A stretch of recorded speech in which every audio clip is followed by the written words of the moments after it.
ආයුබෝවන් දරුවනේ 6 ශ්‍රේණියට ආපු පුංචි ඔයාලට මුලින්ම ඉගෙන ගන්න තියෙන මොඩියුල් එක තමයි things around us කියන්නේ. things කියන්නේ දේවල් වලට. එතකොට things around us කියලා කියන්නේ අප අවට තියෙන දේවල් කියන තේරුම. ඉතින් මුලින්ම අපි අවට තියෙන දේවල් බලන්න හොඳම විදිය තමයි පොඩ්ඩක් එලිමහනේ ඇවිදලා බලන එක. ඒකට කියන්නේ නේචර් වොක් එකක් කියලා.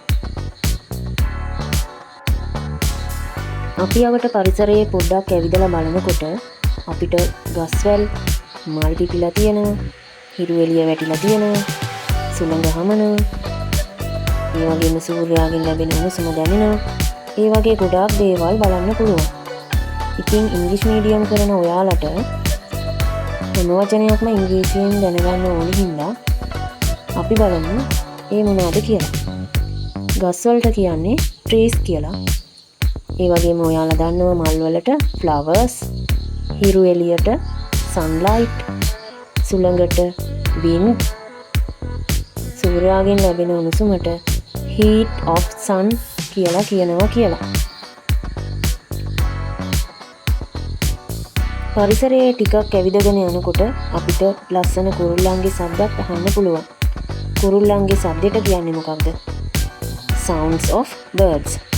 sounds of birds. හොඳයි. ඔයාලා දැකපු පරිසරයේ තියෙන මේ දේවල් අපිට ගොඩවල් දෙකකට වෙන් කරන්න පුළුවන්. ඒ තමයි matter සහ energy. matter කියලා කියන්නේ mass එකක් තියෙන. ඒ කියන්නේ ස්කන්ධයක් තියෙන, ඒ වගේම අවකාශයේ ස්පේස් එකක් ගන්න, ඉඩක් ගන්න දේවල් වලට. matter කියන්නේ mass එකක් තියෙන, අවකාශයේ ඉඩක් ගන්න දේවල් වලට. matter is anything that has mass and occupy space. energy කියලා කියන්නේ මොනවද? energy කියන්නේ mass එකක් නැති, space එකක් අවශ්‍ය නැති දේවල් වලට. things that do not have a mass and do not occupy a space are called as energy. ඉතින් අපි nature walk කියන activity එක කළාට පස්සේ දැකපු දේවල්, අපිට දැනුණු දේවල් ගොඩවල් දෙකකට දාන්න පුළුවන් කියලා ඉගෙන ගත්තා. ඒ ගොඩවල් දෙක තමයි matter සහ energy කියලා කියන්නේ. There are two types of things, matter and energy.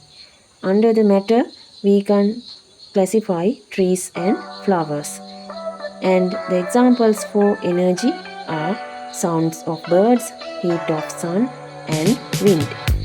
matter කියන එක යටතේ ගස් මල් වගේ ස්කන්ධයක් තියෙන, අවකාශයේ ඉඩක් ගන්න දේවල් වර්ග කරන්න පුළුවන්. energy කියන එක යටතේ කුරුල්ලන්ගේ ශබ්ද, සූර්යාගෙන් ලැබෙන තාපය, සුළඟ වගේ ස්කන්ධයක් නැති, අවකාශයේ ඉඩක් නොගන්න දේවල් වර්ග කරන්න පුළුවන්.